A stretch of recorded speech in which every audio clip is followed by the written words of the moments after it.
కుమారి గారు నమస్తే అండి. నమస్తే అండి. మేడం, 92,000 మంది అభ్యర్థులు గ్రూప్ 2కి నిన్ననే పరీక్షలు అయిపోయినాయి. కాకపోతే ఈ అసలు చాలా గందరగోళం. జగన్మోహన్ రెడ్డి ప్రభుత్వం చేసిన ఒక పొరపాటు వీళ్ళ ఈ 92,000 మంది అభ్యర్థులు పీకకి చుట్టుకుంది. అప్పటి ప్రతిపక్ష నేత యువగళంలో కూడా, అంటే ప్రతిపక్ష నేత చంద్రబాబు నాయుడు గారు కానివ్వండి, వారి కుమారుడు కానివ్వండి, పవన్ కళ్యాణ్ గారు కానివ్వండి, వీళ్ళందరూ కూడా హామీ ఇచ్చారు, మేము ఇది రోస్టర్ మార్చి పెడతామని. కట్ చేస్తే హడావుడిగా మళ్ళీ ఎగ్జామ్స్ వచ్చేసాయి. ఎగ్జామ్ జరిగిపోయింది. ఇప్పుడు మనం ఎగ్జామ్ అయిన తర్వాత మాట్లాడుకుంటున్నాం. అంటే ఏంటి వాడు దేనికి జగన్ చేసిన తప్పుని సరిదిద్దాలని చెప్పి ప్రజలు చంద్రబాబు నాయుడిని ముఖ్యమంత్రిగా కూర్చోబెడితే, తప్పు సరిదిద్దకపోగా జగన్ చేసిన తప్పునే కొనసాగించడం అంటే ఏమనుకోవాలి మనం? అనుకునేది ఏం లేదండి. ఇక్కడ ఒకటే సింపుల్గా, అప్పుడప్పుడు మామూలుగా గొర్రె గొర్రె, కసాయి కసాయే, కత్తులు మారుతుంటాయి అంతే. ఎందుకంటే నాకు వేరేగా చెప్పాలని అనిపించట్లా. ఇప్పుడు ఆ 90,000 మందో 92,000 మందో విద్యార్థులు, విద్యార్థులు కాదు, ఈ ఉద్యోగార్థులు ఎవరైతే ఉన్నారో వాళ్ళకి కుటుంబాలు ఉంటాయి. అంటే మీరు లెక్కేసుకోండి, 90,000 మంది వేసుకోండి, ఇంటూ 4 వేసుకోండి. ఒక ఒక కుటుంబంలో 4 ఉంటారు ఖచ్చితంగా. ఎక్కువ మంది ఉన్న ఆశ్చర్యపోవక్కర్లా. 3 లక్షల మంది ప్రజల జీవితాలతోటి వీళ్ళు ఆడుకుంటున్నారు. 3 లక్షలు ఏంటి, ఇంకెక్కువే, దగ్గర దగ్గర 4 లక్షలు. ఇప్పుడు ఈ ఈ ఉద్యోగాల కోసం ఎగ్జామ్స్ రాసే వాళ్ళందరూ ఒక 10% బాగా డబ్బులు ఎక్కువయ్యి, అంటే బాగా ఎక్కువే కదా, సారీ, డబ్బులు ఉండి ఈ ఈ ప్రభుత్వాలతోటి మనం ఏగలేము, వద్దు, మనం ఏదైనా ఒక చిన్నపాటి వ్యాపారమో ఏదో ఒకటి పెట్టుకుందాము, లేదు అనుకుంటే ఫ్యామిలీ బిజినెస్ ఏమన్నా ఉంటే దాంట్లోకి వెళ్ళిపోదాము అని ఒక 10% వెళ్ళిపోగలరేమో. కానీ అంటే ఈ 90,000 మందిలో ఒక 9,000 10,000 మంది మాత్రమే ప్రత్యామ్నాయం చూసుకోగలరు, కానీ మిగతా వాళ్ళు చూసుకోలేరండి. వాళ్ళ ఆశలు ఆశయాలు మొత్తం ఈ నోటిఫికేషన్ చుట్టూనే తిరుగుతుంటది.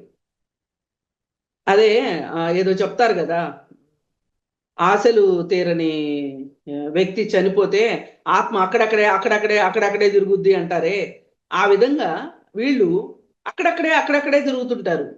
ఆ ఉద్యోగం చుట్టూనే తిరుగుతుంటారు. కానీ నిరుద్యోగులు తెలుసుకోవాల్సింది ఏంటంటే, ఉద్యోగార్థులు, ఈ ప్రభుత్వాల ఆటలకి మనం బలైపోతున్నాం తప్పితే అసలు ఆర్థిక వ్యవస్థలు సరిగా లేవు. ఈ ఆర్థిక వ్యవస్థలను గాడిలో పెట్టాల్సిన రాజకీయ నాయకులు మరింత గాడి తప్పారు. మన గురించి ఆలోచించాల్సిన వేరే రాజకీయ పార్టీల వాళ్ళకు కూడా వాళ్ళ ఎజెండాలు వాళ్ళకు ఉన్నాయి. మనల్ని పట్టించుకునే నాదుడు లేడు. మనం ఇవాళ ఏకాకులము అనే సంగతి వాళ్ళకి ఇంకొంత కాలం పోయిన తర్వాత అర్థమవుతుంది. అందుకే మన ఈ 2 రాష్ట్రాల్లో తెలిసిన ఆర్థిక పరిశీలకులు డి పాపారావు గారు ఎప్పుడు ఒకటే మాట చెప్తా ఉంటారు, ఇవాళ ఏదైనా నిరుద్యోగులకి ఒకే ఒక స్కోప్ ఉంది, ఒకే ఒక ఆధారం ఉంది. వాళ్ళకి కానీ ఏదైనా కానీ ఉద్యమాలు చేపట్టాలనుకునే వాళ్ళకు కూడా ఒక స్కోప్ ఏముంది వాళ్ళ దేశంలో కావచ్చు, ప్రపంచంలో కావచ్చు. అదేంటి అంటే నిరుద్యోగ సంఘాలే అని. ఈ పాలకులు పుణ్యమా అంటూ విద్యార్థి సంఘాలు సంకనాకపోయినాయి. ఎక్కడ విద్యార్థి సంఘాలు అనేవి లేవు. అందుకే విద్యార్థి సంఘాలు ఉన్న రోజున విద్యార్థులు ఎలక్షన్స్ ఇవన్నీ జరిగే రోజుల్లో ఒక చర్చలు జరుగుతాయి. చదువు పక్కన చదువుకుంటారు, చదువుకుంటూనే సమాజాన్ని అర్థం చేసుకుంటూ ఉంటారు, రాజకీయాలను అర్థం చేసుకుంటూ ఉంటారు. అలా కాకుండా మన 2 రాష్ట్రాల్లో మరీ ముఖ్యంగా అసలు రాజకీయం అంటే ఏంటో, అసలు విద్యార్థులకి రాజకీయాలు ఎందుకు అన్న మహానుభావులు ఉన్నారు. వాళ్ళు ఇప్పుడు తప్పు సరిదిద్దుకుని విద్యార్థులకు రాజకీయాలు ఉండాలి అని అంటున్నారు. అందుకే సరైన రాజకీయ నాయకులు రావట్లేదు అని చెప్పి గగ్గోలు పెడుతున్నారు. కానీ సమయం మించిపోయింది. మనకి ఇవాళ విద్యార్థి సంఘాలు లేవు, విద్యార్థి సంఘాల ఎన్నికలు లేవు. అసలు ఒక ప్రజాస్వామిక ధోరణిలో విద్యార్థి సంఘాలు కూర్చుని మాట్లాడుకునే, అసలు విద్యార్థి సంఘాలు ఉంటే కదా మాట్లాడుకునేది. అసలు ఎందుకు విద్యార్థి సంఘాలు అంటే విద్యార్థులకున్న సమస్యల గురించి మాట్లాడుకోవటానికి, రాబోయే రోజుల్లో వాళ్ళు ఎదుర్కోబోయే సమస్యలు ఏమైనా ఉంటే వాటికి సన్నద్ధం కావటానికి విద్యార్థి సంఘాలు ఉండాలి. విద్యార్థి సంఘాల ఎన్నికలు ఉండాలి. నాయకత్వ లక్షణాలు ఎక్కడి నుంచి వస్తాయి? ఇప్పుడు యూత్ రాజకీయాల్లోకి రావట్లేదు అని మొత్తుకుంటున్నారు కదా చాలా మంది. అందరు ఈ దేశం అంతా వృద్ధ నాయకులతోటి నిండిపోయింది. అథవా వచ్చారు అంటే ఎవరు వస్తున్నారు అంటే రాజకీయ వారసత్వం ఉన్న వాళ్ళు మాత్రమే రాజకీయాల్లోకి వస్తున్నారు. ఒక ఇండిపెండెంట్ గా స్వతంత్రంగా ఒక రాజకీయ నాయకుడు వచ్చి ఏ కుటుంబ నేపథ్యం లేకుండా ఇవాళ రాజకీయాల్లో ఉన్న యూత్ ఎవరో చెప్పండి. అసలు మొత్తం రాజకీయాల డేటా తీయండి. కూర్చుని లేవలేని వాళ్ళు కూడా వాళ్ళే ఇంకా ముఖ్యమంత్రులు కావాలనుకుంటారు. అయితే వారసులండి, 3వ తరం 4వ తరం, లేదా పారిశ్రామికవేత్తలు. అంతే. ఈ ఇద్దరు తప్పితే అది ఇది కాదంటే సినిమా వాళ్ళు. వాళ్ళకి అసలు తీరిక ఉండదు సభలకు రావటానికి. క్రీడాకారుల్ని, సినిమా యాక్టర్లని పెట్టుకుంటారు.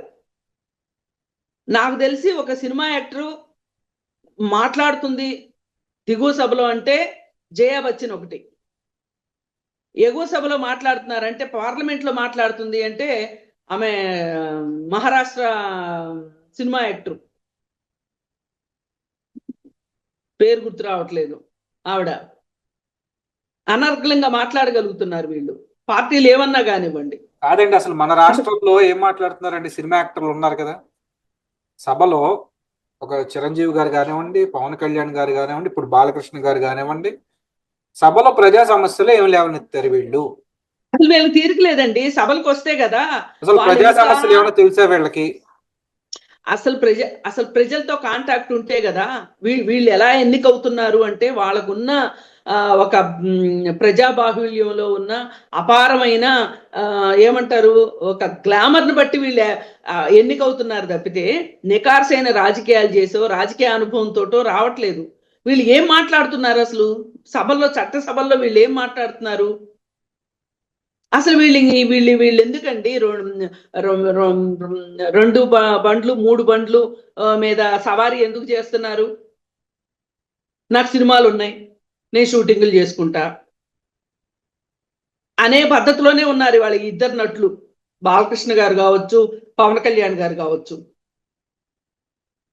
తేల్చుకోవాలండి వృత్తి ప్రవృత్తి అనేది. 2 ఒకటే అవ్వాలి రాజకీయ నాయకులకి.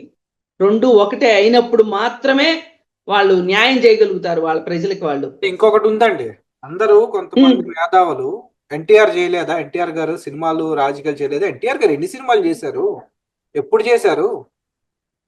చివరిలో 1-2 ఆయన చెయ్యాలి అనుకుని మిగిలిపోయిన సినిమాలు 2-3 సినిమాలు చేశారండి. విశ్వామిత్ర, మేజర్ చంద్రకాంత్, ఆ 2 సినిమాలు చేశారు. చేయలేదుగా. అలా కాదు, ఆయన పదవిలో ఉండగా చేసినట్టు నాకు ఐడియా లేదండి. పదవికి మధ్యలో ఎమ్మెల్యే కూడా పదవే కదండి, అంటే ఎమ్మెల్యే కూడా పదవే, ముఖ్యమంత్రి ఎమ్మెల్యే కూడా ఒక పదవే కాబట్టి 1-2 చేసుకుంటారు కానీ వీళ్ళ సంవత్సరానికి కూడా చేయలేదు కదా అంటున్నాను నేను. సంవత్సరానికి 1 చేయలేదు, అవసరమైతే సంవత్సరానికి 2 చేయలేదు. ఏది ఏమైనా ఆ ఇద్దరు గురించే మనం ఎక్కువ మాట్లాడుకుని టైం వేస్ట్ చేసుకోవద్దండి. ఇంకొకటి రామారావు గారు ఆయన సినిమాలకి ఏమైనా జీవోలు ఇప్పించుకున్నారా, ఎక్స్ట్రా బెనిఫిట్ షోలకి ఇంత డబ్బులు పెంచుకుంటూ? లేదండి, వాళ్ళ వ్యక్తిగత ప్రయోజనాలే ఎక్కువైపోయినాయి రాజకీయ నాయకులకి, వేరే ఏమీ లేదు ఇందులో. అసలు మనం ఆలోచించడానికి, అసలు వాళ్ళు సమర్థించుకుంటానికి కూడా లేదండి. వాళ్ళు సమాధానం చెప్పడానికి కూడా చెప్పే పరిస్థితిలో కూడా లేరు. వాళ్ళు పూర్తి డిఫెన్స్ లో ఉన్నారు, వాళ్ళ ఆత్మరక్షణలోనే ఉన్నారు. వాళ్ళు రమ్మనండి, చర్చకి రమ్మనండి. ఎన్నిసార్లు మాట్లాడారు అసెంబ్లీలో, ఎన్ని గంటలు మాట్లాడారు, ఎన్ని నిమిషాలు మాట్లాడారు చెప్పమానండి. ప్రజా సమస్యలు ఏమి లేవనెత్తారు చెప్పమానండి. ఇప్పుడు నేను ఎందుకు మాట్లాడాల్సి వస్తుందంటే, ఇదంతా అసలు ఈ నిరుద్యోగ సంఘాలు ఆ, ఉండాలి అని ఎందుకు అంటున్నానంటే, ఈ నిరుద్యోగ సంఘాలే లేకపోతే గనక ఇవాళ ఈ సమస్య వచ్చిందండి. వీళ్ళు ఎన్ని రోజుల నుంచి ఎదురు చూస్తున్నారు చెప్పండి. ఎన్నాళ్ళు వేచిన ఉదయం లాగా. వీళ్ళకి దక్కింది ఏంటి చెప్పండి. వీళ్ళకి ఒక నాయకుడు ఉన్నాడా వీళ్ళ తరఫున? నాయకుడు లేడు. ఇవాళ నాయకులు కావాలి, యువ నాయకులు కావాలి, సమస్యల కోసం పనిచేసే, అవసరమైతే ప్రాణాలు అర్పించే నాయకులు కావాలి. జేఎన్యు చూడండి,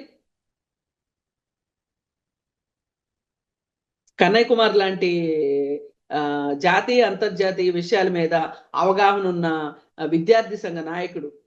కాకపోతే బీజేపీ కుట్ల యత్నాలకు అతను బలైపోయాడు, అది వేరే విషయం. కానీ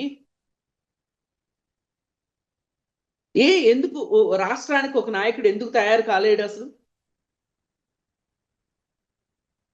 నాయకుడేంటి, నాయకులు కావాలి విద్యార్థి సంఘాలకు కూడా. అందుకే నేను అనేది ఏంటంటే, విద్యార్థి సంఘాలు పటిష్టంగా ఉంటే, విద్యార్థులుగా ఉన్నప్పుడే వాళ్ళు రాజకీయాలు నేర్చుకుంటే, రాజకీయాల పట్ల అవగాహన ఉంటే, రేపు మన భవిష్యత్తు ఏంటి, మన తలరాతలు బ్రహ్మ కాదు రాసేది, రాజకీయ నాయకులు అని ఎప్పుడైతే తెలుసుకుంటారో అప్పుడు వీళ్ళు ఆలోచిస్తారండి, సరిగా ఆలోచిస్తారు. లేదంటే వెర్రి గొర్రెల్లాగా ఇవాళ సమస్య ముందుకు వచ్చింది. ఈ సమస్య ముందుకు వచ్చిన రోజునే, అంటే వాళ్ళు మధ్యలో మాట్లాడుతూనే ఉన్నారు, మాట్లాడట్లేదని కాదు, కానీ వీళ్ళకి ఒక బలమైన నాయకుడు లేడు. నాయకత్వం ఏమి స్పష్టంగా కనిపిస్తుంది. ఏ ఊరికి ఆ ఊరిలో మాట్లాడుతున్నారండి. ఏంటి ప్రయోజనం చెప్పండి? వీళ్ళందరినీ కన్సాలిడేట్ చేసే నాయకుడు ఏడి? ఈ ప్రభుత్వంతో చర్చలు జరపగలిగే నాయకుడు ఏడి అసలు? అవగాహన ఉన్న, ఈ సమస్య పట్ల అవగాహన ఉన్న నాయకుడు ఏడి? అలోపలోమని ఆఖరి రోజున ప్రభుత్వాలు స్పందిస్తాయా? దున్నపోతు చర్మాలు అయిపోయినాయి ఈ ప్రభుత్వాలకి. ఎంతసేపు పాత గవర్నమెంట్ చేసిన తప్పుల్ని ఎండగడుతూ ఇవాళ అధికారంలోకి వచ్చిన తర్వాత, అధికారంలోకి వచ్చి ఈరోజు పాత తప్పులే మేము చేస్తామంటే అసలు అధికార మార్పిడి ఎందుకండి? ఆ లెక్కన జగనే 30 ఏళ్ళు ఉంటే అయిపోయేదిగా. ఈ రాష్ట్రం దివాళా తీసే 30 ఏళ్లలో ఏం చేసేవాడో, మంచి చేసేవాడో చెడు చేసేవాడో అతనికి 30 ఏళ్ళు ఇచ్చి చూస్తే పోయేదిగా. అతను అనుకున్నట్లుగానే ఏం నిర్ణయాలు ఇవి అసలు? ఒక్క సమస్యని అధ్యయనం చేయలేరా చెప్పండి? ఒక సమస్యని అధ్యయనం చేయడానికి మీకు ఎంత టైం కావాలి అసలు? ఒక ఐఏఎస్ ఆఫీసరు, విద్యారంగ నిపుణులు, మంత్రి కూర్చుంటే అవదా, తేల్దా? ఏం చేస్తున్నారు ఈ మంత్రి? ఇప్పుడు విద్యాశాఖ మంత్రి ఎవరు మనకి? లోకేష్ కదా. ఏం చేస్తున్నట్టు లోకేష్ అసలు? అదేమంటే వైసీపీ నాయకులు వేస్తున్న సవాళ్ళకి ప్రతి సవాళ్ళు విసరటమా మీ డ్యూటీ ఈరోజు? దానికి వేరే రాజకీయ నాయకులు పెట్టుకోండి. మంత్రులు కాదు మాట్లాడాల్సింది ఇక్కడ. మంత్రులు పనులు చేయండి. కుక్క పని కుక్క చేయాలి, గాడిద పని గాడిద చేయాలి. అప్పుడే ప్రజలకు న్యాయం జరుగుతుంది. ఎంతసేపు అండి దాని గురించి అధ్యయనం చేయటానికి? అదే మీ పార్టీలకు నష్టం జరిగే, మీ పదవులకు నష్టం జరిగే విషయాలను అయితే మీరు ఇలా ఉపేక్షిస్తారా? అందుకే ఇవాళ నిరుద్యోగ సంఘాలు కావాలి, ఖచ్చితంగా కావాల్సిందే. వాళ్ళకేదో నిరుద్యోగ భృతి కోసమో ఇంకో దానికోసమో కాదు. ఈ పట్టభద్రుల ఎమ్మెల్సీలు వస్తున్నారు, అది కూడా రాజకీయ పునరావాసమే. వాళ్ళు కదా ఈ సమస్యలను డీల్ చేయాలి. ఇట్లాంటి సమస్యల్ని ఎందుకు పట్టభద్రుల ఎమ్మెల్సీలని మొదలెట్టారు? బాతకన్నీలు కొట్టుకోవడానికా?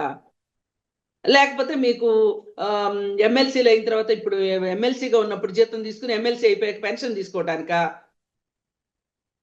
పొరపాటున ఇళ్ల స్థలాలు ఇస్తే ఇళ్ల స్థలాలు తీసుకుని భవంతులు కట్టుకోవడానికి? దేనికండి ఎమ్మెల్సీలు? ఈ పిల్లల ఆవేదనను అర్థం చేసుకోక్కర్లేదా?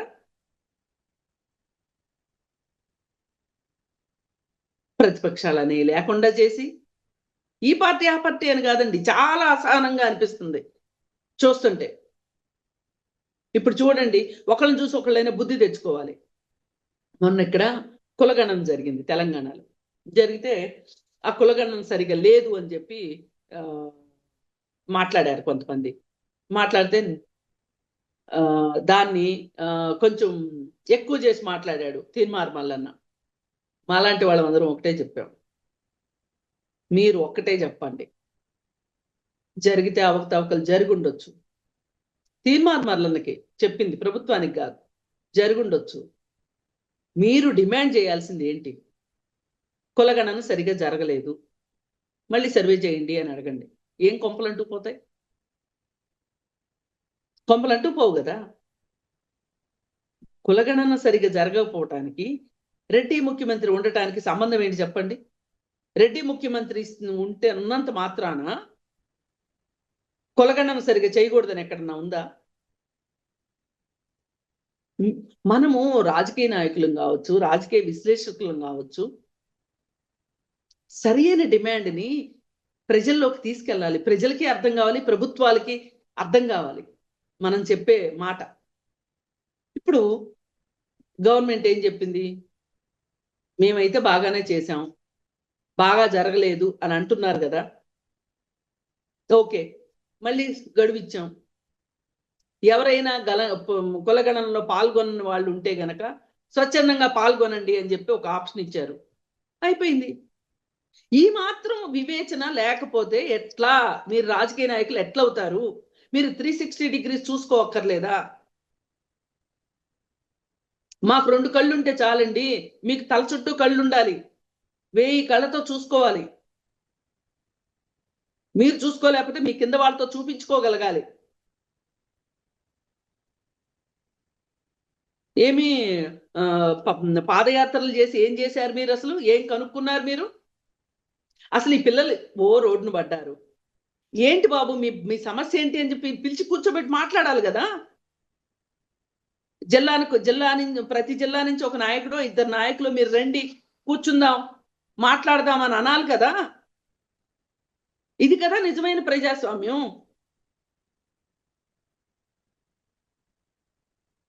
ఏమి ఉసురు పోసుకుందామనండి మీరు? ఇప్పుడు ఈ చిన్న చిన్న కుటుంబాలు తిని తినక మాకు సిగ్గేస్తుంది ఊర్లలోకి వెళ్ళాలంటే అని వాళ్ళు మాట్లాడుతున్నారు. పెళ్లిళ్ళు వాయిదా వేసుకుంటున్నారు. వీళ్ళకి ఉద్యోగం వస్తే మేము కాస్త రిలాక్స్ అవుదామని కుటుంబ సభ్యులు ఆలోచిస్తున్నారు. పోనీ ఓ మాట చెప్పేసేయండి, అసలు మేము ప్రభుత్వ ఉద్యోగాలు ఇవ్వమండి, మీ చావు మీరు చావండి అని చెప్పండి. పోనీ వాళ్ళు ఏం చేస్తారో చూద్దాము. వాళ్ళకున్న వ్యవసాయం ఏం చేసుకుంటారా? ఓ పూట తిని ఓ పూట పస్తుంటారా? ఏదో ఒకటి చేసుకుంటారు. మీరు ఎందుకు ఇట్లా పచ్చిగట్టి బండి గట్టి గుర్రాన్ని పరిగెట్టిస్తున్నారు? ఇప్పుడు నిరుద్యోగుల మనోభావాలంటేనూ ఆశలంటేనూ మీకు ఇంత చులకనైపోయిందా? నిజంగా అండి, ఒకటి, మీరు ఎన్ని కోటలన్నా నిర్మించుకోండి, నిజంగా విద్యార్థులు యువజనులు గనక సంఘటితంగా ముందుకు వచ్చారు అంటే ఈ కోటలు కూలగొట్టడం పెద్ద కష్టమేమీ కాదు. గొప్ప గొప్ప అస్సాంలో ఏంటండి, ఒకప్పుడు అస్సాం గణతంత్ర పరిషత్తు గుర్తుందా? మా చిన్నప్పుడు జరిగింది అది. మహంతి అనుకుంటా ఆయన.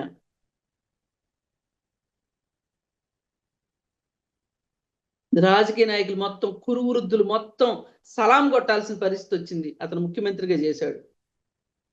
ఇట్లా చాలా ఉన్నాయి. ఇప్పుడు అందరూ చెగువేరా చెగువేరా అని చెప్పి షర్ట్లు వేసుకుంటారు కదా. నేను అసలు అభినవ చెగువేరానని చెప్పి వచ్చిన పవన్ కళ్యాణ్ ఏం చేస్తున్నాడండి? అసలు ఈ పిల్లల్ని పిలిచి ఎందుకు మాట్లాడలేదు? పోనీ లోకేష్ ఫెయిల్ అయ్యాడు అనుకుందాం, నువ్వేం చేస్తున్నా?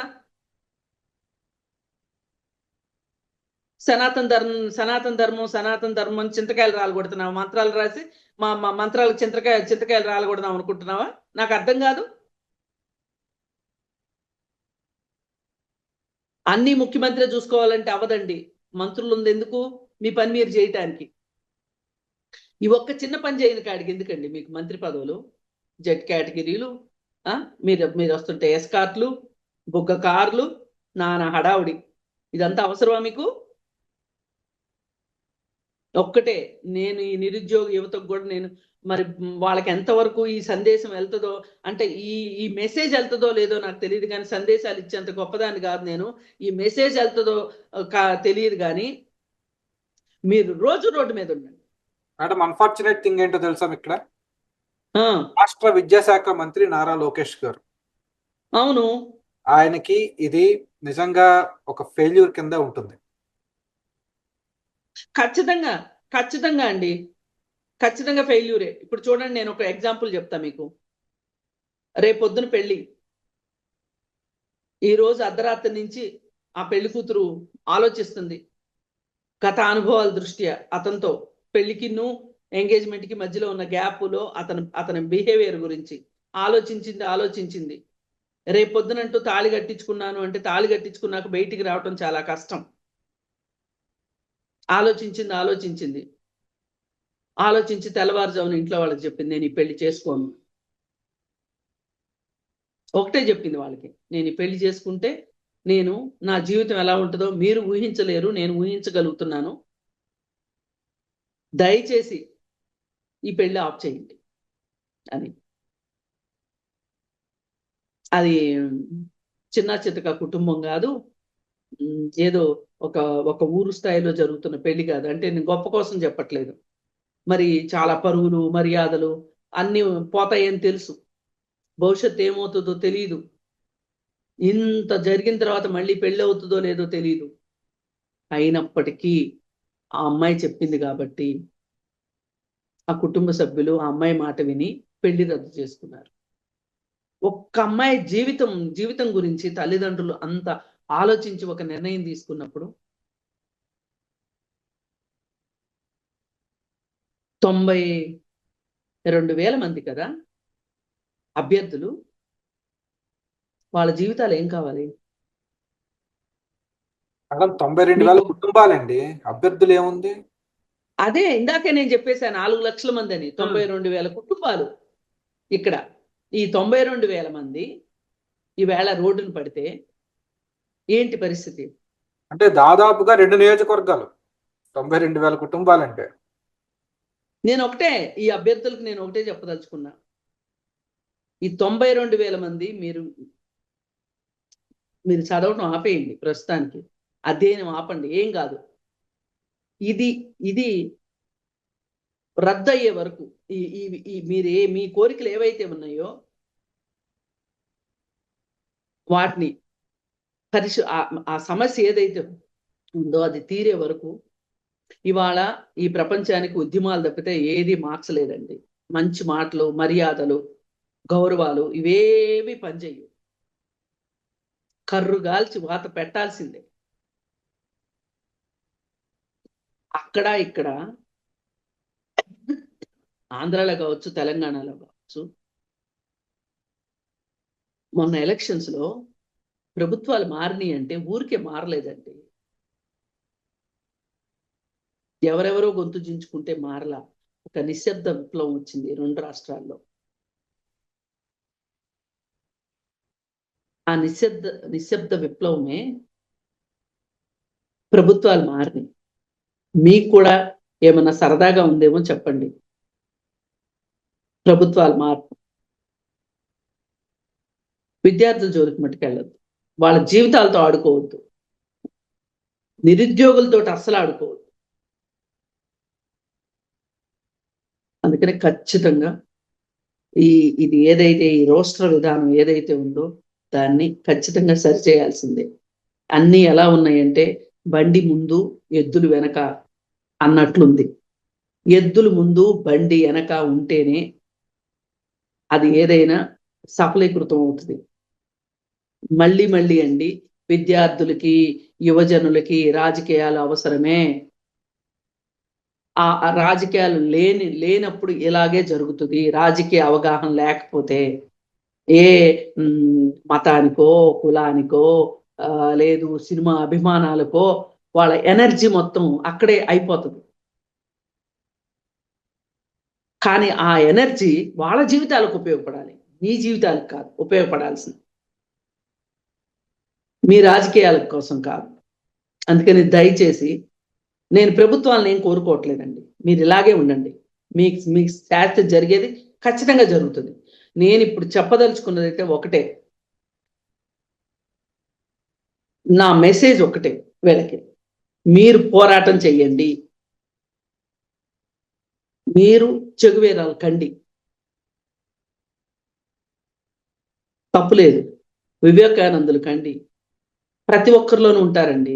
అనుకుంటాం మనకేం తెలుసు, వాళ్ళు మహానుభావులు వీళ్ళు మహానుభావులు అని చెప్పి గతం గురించి గొప్పగా చెప్పుకుంటాం. కాదు, వర్తమానంలో కూడా మీరు సరిగా ఆలోచించి ధైర్యం తెచ్చుకుంటే గనక మీలో ప్రతి ఒక్క, ఇప్పుడు మానవ పుట్టుకే అతిపెద్ద పోరాటం. ఆ తర్వాత చదువుకున్నారు, మీరు పోటీ పరీక్షలు రాయగలిగేంత పరిస్థితిలోకి మీరు వచ్చారు అంటే మీ దగ్గర సత్తా ఉండబట్టే కదా. ఆ సత్తాన్ని రైట్ వేలో మీకోసం ఆ సత్తాన్ని వాడండి. కులం కోసం, మతం కోసం, అభిమాన సంఘాల కోసము, లేకపోతే అభిమాన హీరోల కోసము. మీకు మీరే హీరోలండి. ఇది అర్థం చేసుకున్న రోజున మీ సమస్యలు మీరు పరిష్కరించుకుంటారు. జగన్మోహన్ రెడ్డి అన్యాయం చేశాడు, చంద్రబాబు వచ్చి దాన్ని కరెక్షన్ చేస్తాడు, లేదు అంటే లోకేష్ వచ్చి ఫైనల్ టచ్ ఇస్తాడు. ఇవన్నీ జరిగే పనులు కాదు. ఈ ప్రభుత్వానికి వాళ్ళ ప్రభుత్వాలను నిలుపుకోవటంలో ఉన్న ఆదుర్ద, ఆందోళన, శ్రద్ధ వీళ్ళు ఇచ్చిన వాగ్దానాల మీద లేదు. ఇంకా ఈ రోజుకి సమీకరణాలు జరుగుతున్నాయి. రాజకీయ సమీకరణాలు జరుగుతున్నాయి. ఇంకా ఎవరు శక్తివంతమైన వాళ్ళు, పవర్ పాలిటిక్స్ నడుస్తున్నాయి అక్కడ. అందుకే వీళ్ళకి తీరుకుండట్లా. ఎవరిని బుజ్జగించాలి, వీళ్ళ అధికారం పదిలంగా ఉండాలంటే ఎవరితో బాగుండాలి, ఎవరికి నజరానాలు ఇవ్వాలి, ఇవి ఓ పక్కన రాజకీయ పార్టీలు వాళ్ళు ఏమైనా ఉంటే చేసుకోమనండి. కానీ మంత్రులకు మట్టుకు మీ పని ఒకటే. మీ పని మీరు చేయలేదో నిరుద్యోగులు వాళ్ళ పని వాళ్ళు చేస్తారు. ఎవరైనా అనుకోవచ్చు అయిపోయిన పెళ్లికి బాజాలు ఎందుకు అని, పరీక్ష అయిపోయింది కదా అని. కానీ ఈ పరీక్షని వెంటనే రద్దు చేయాలి. వెంటనే మళ్ళీ 2 ఏళ్ళు 3 ఏళ్ళు కాలపరిమితి తీసుకోకుండా 3 నెలల్లో మళ్ళీ పరీక్ష నిర్వహిస్తామని చెప్పి ఈ ప్రభుత్వం దగ్గర నుంచి మాట తీసుకునేంత వరకు మీరు పోరాటం చేయండి. ఎగ్జామ్ ముందు బ్యానర్ల తోటి మీరు రోడ్ల మీదకి రావటం కాదు. అయ్యే వరకు వీళ్ళకి నాయకత్వం ఎవరు వహిస్తారో, అసలు వామపక్షాలు ఎక్కడున్నాయో అర్థం కావట్లే. ఇవాళ వామపక్షాలకి కూడా పని కల్పించాల్సిన పరిస్థితి, పని కల్పించారనిపిస్తుంది అధికార పార్టీ వాళ్ళు. వాళ్ళు కూడా నిద్ర లేవాలని లేచి వీళ్ళకి నాయకత్వం వహించాలి. ఇవాళ ఒక పెద్ద ఏమనాలి, ఒక పెద్ద చిల్లు పడిందండి.